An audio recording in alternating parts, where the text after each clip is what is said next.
Two of the biggest movies this year are Parasite and Joker.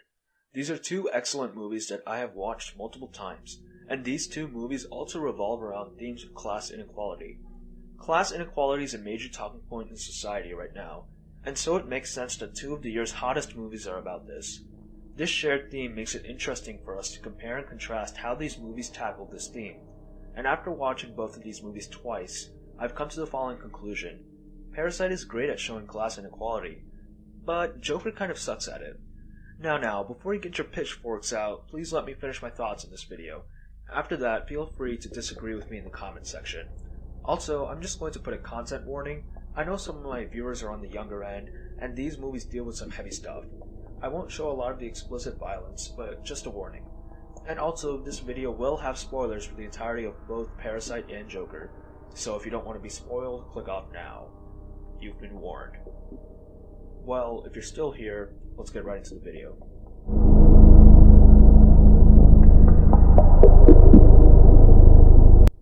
The setting of the film is one of its most important aspects. Not only is it where the story takes place, it is also a great way to put across the themes of the movie through a visual medium. First off, let's look at the settings of Joker. The three settings of Joker, which relate to class, are Gotham City, the set of the Murray Franklin show, and Wayne Manor. Joker mostly takes place in the fictional Gotham City, a grimy and dilapidated hellhole where the poor people of Gotham live. Todd Phillips really did a good job at portraying how shitty the city really was, putting piles of garbage everywhere and using CGI to add additional buildings to the skyline to emphasize the claustrophobic nature of the city. The color scheme is very dark and gritty, yet it's still kind of colorful in a way. One thing I remember about Joker is its color palette, and even though most of it is very gritty, it still has some vibrancy to it. For example, look at the color palette of the Zack Snyder DC movies. They look like someone spewed liquid diarrhea all over the frame. You can see how different it is from Joker's grittier scenes.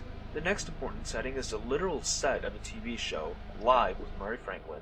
This piece in the movie serves as a bridge between the upper class and the lower class, especially during the climax of the movie where Arthur and Murray meet. Throughout the film, Arthur sees the Murray Franklin show as his ticket out of his current situation. He believes that if he gets onto the Murray Franklin show, he will become famous and happy. This is represented by the severe contrast between the colors of the set and the colors of Gotham. The colors of the set are bright and vibrant, with the most notable feature being giant blue, yellow, and red curtains. The film tries to make us think the show is in its own separate universe, away from the problems and issues of Gotham. However, the TV show set is just that, a set. The entire thing is made up of cardboard and paper, and the curtains show that there isn't a true separation between the set and the real world. In fact, the fake world that the show tries to portray is ready to crash down on itself, and this is exactly what happens when Arthur brings the real-world problem of violence into the set when he shoots Murray. The third important setting of the film is Wayne Manor. Despite being in the film for a very brief amount of time, Wayne Manor represents the true lifestyle of the rich. It's literally the house of the richest man in Gotham. There's lots of lush greens and wide open spaces, which contrasts heavily with the claustrophobic and gritty setting of Gotham. However, before he can enter Wayne Manor, he is stopped by a gate. This shows that no matter how much Arthur wants to enter the world of the rich, he will never be able to. Overall, I believe that the settings of Joker do represent the class differences, but I don't think the movie focuses on them enough to make it notable.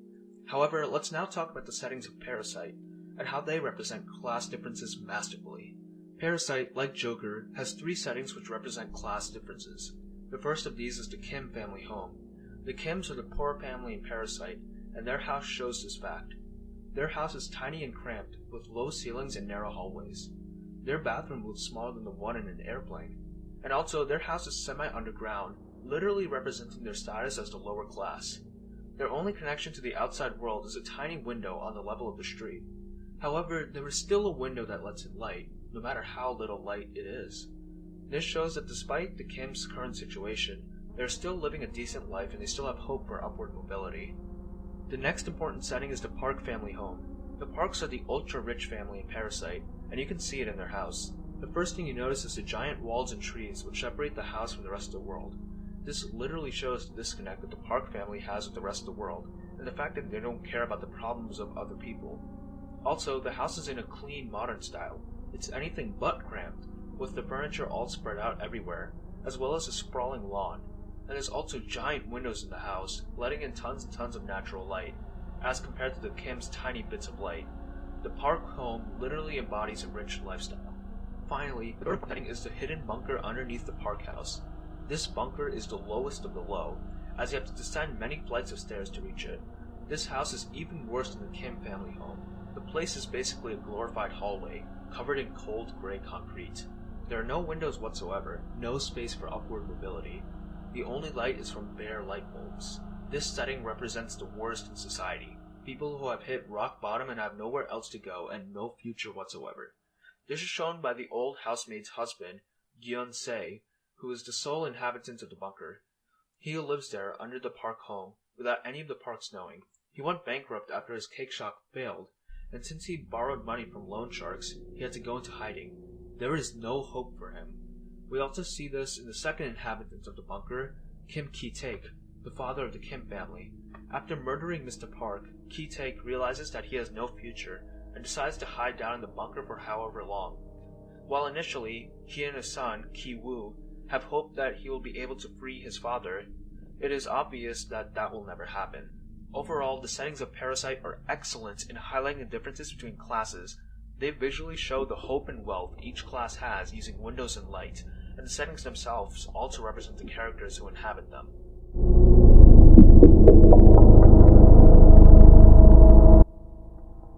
If I'm going to be honest with you, while I was watching Joker, I didn't get the impression that it was a movie about class. Yes, there are elements of class inequality, but I felt like the movie was much more critiquing of the stigma around mental health, as well as the sensational modern media. We can see this clearly just by looking at the events of the movie. We say that Arthur has a vendetta against the rich, but half the people he kills in the movie are poor just like him. Arthur doesn't kill these rich people because they're higher status, he kills them as revenge for actions against him which he perceived were wrong. Obviously, he is a very mentally unstable man, yet the movie shows that society isn't willing to help him. His therapist half-assed everything until the government cut her funding. He has a condition and attempts to explain that to people, yet they still don't listen to him. In fact, the most powerful statement comes from the Arkham Asylum scene, where Arthur meets the record keeper in the basement. Arthur basically admits to this guy that he killed some people and that he liked it. But that guy literally does nothing. He just says, "Get some help, man," and moves on with his day. He could have actually given Arthur some meaningful advice, or reported him so Arthur could be arrested and given treatment. But he does nothing. This man represents most of us in society, people who sympathize with the mentally ill but don't do anything meaningful to help them. Joker is also a critique on the media as well. We already know that director Todd Phillips isn't a big fan about the culture which the media pushes. In an interview, when asked why he left comedy, he responded, "Go try to be funny nowadays with this woke culture. There were articles written about why comedies don't work anymore. I'll tell you why, because all the fucking funny guys are like, fuck this shit, I don't want to offend you." But what really is the big critique is how the media in the movie responds to Arthur's murders. As I stated before, Arthur's murders were not political in nature. He killed those 3 men because they were attacking him, not because he has a vendetta against the rich. However, the media spun this into a narrative of a poor man fighting against the oppressive rich, which in turn resulted in the poor of Gotham to rally around Arthur and start to violently riot. So no, it wasn't Arthur's murders themselves which started the riot, but the media twisting the truth. So while Joker does have elements of class in it, it's not completely focused on that theme. But now, let's move on to the most important part of our video.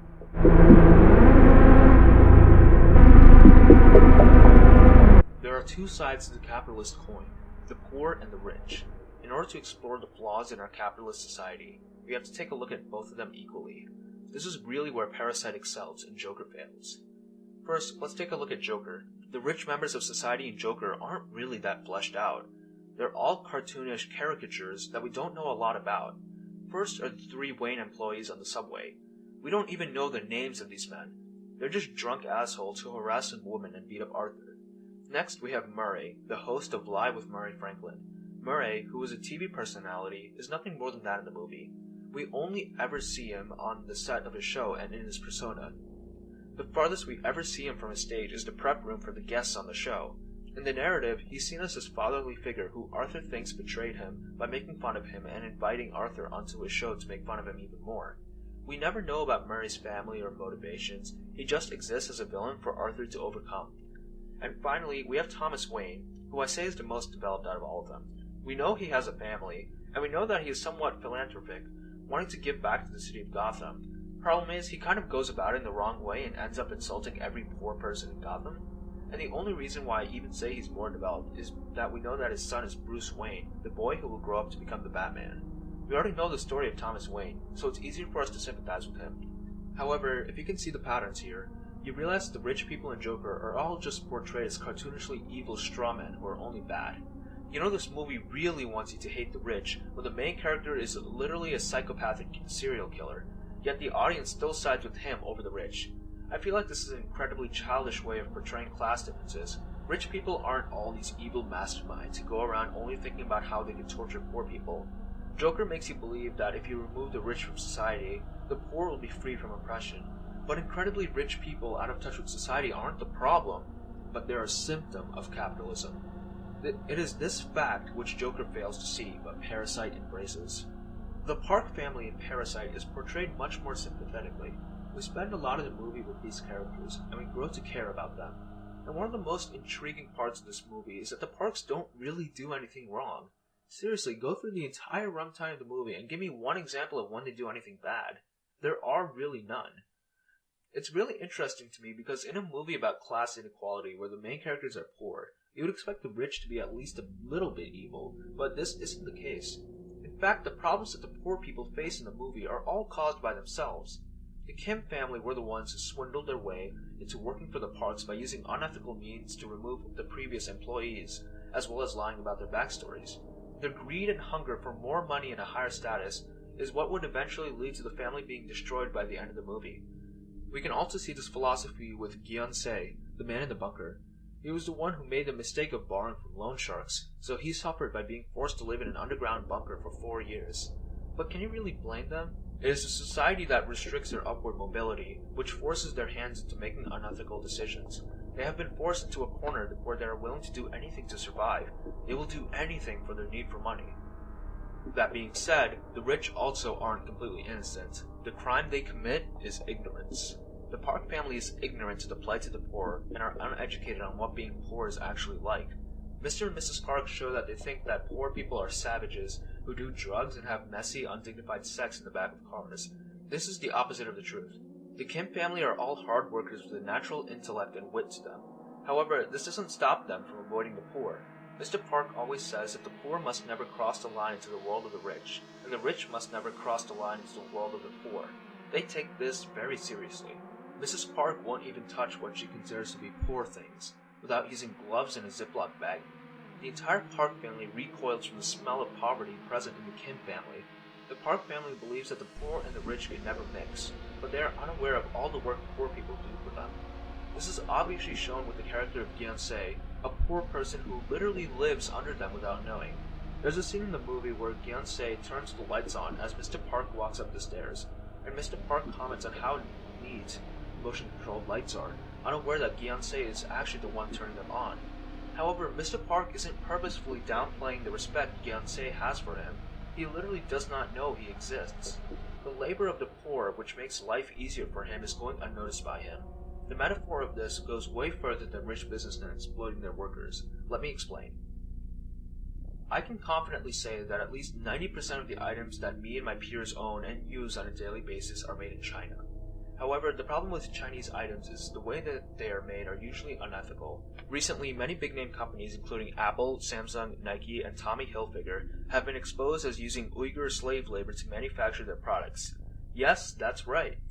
Prisoners in Chinese concentration camps are literally making the items that me and my teenage friends living in America use. I walk in Nike shoes, wear Tommy Hilfiger shirts, and use a Samsung phone. I didn't know about the fact that ethnic prisoners in concentration camps were making the products that I use. Well, that's actually a half lie. I've known for a while about sweatshops in China. I've known for a while that Apple makes their iPhones in factories with working conditions so bad they have to put up suicide nets outside to prevent workers from jumping to their deaths. I've known for a while that Nike forces children to work up to 20 hours per day to make their products. But you know the worst part about this? I don't really care. And nobody else I know really cares. We look at it for a second, say that's horrible, and then go back to texting on our iPhones and looking for new shoes to buy. In this case, we're worse than the Park family. We know about the horrible work poor people go through to make our lives better, but we don't care because all of that happens half a world away, We can't do anything and it doesn't affect us, so why change?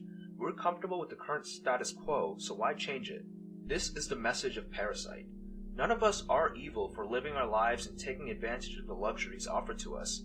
And you can't really blame poor people for trying to do anything to improve their status. However, what is to blame is this cruel world and the cruel capitalist system. Capitalism makes it so that the wealthy stay complacent on the top, unwilling to change, while the poor fight below to move upwards. And the scariest part? Capitalism is the best thing we have so far. We don't want to change. We can't change. And that is the brilliant horror of Parasite.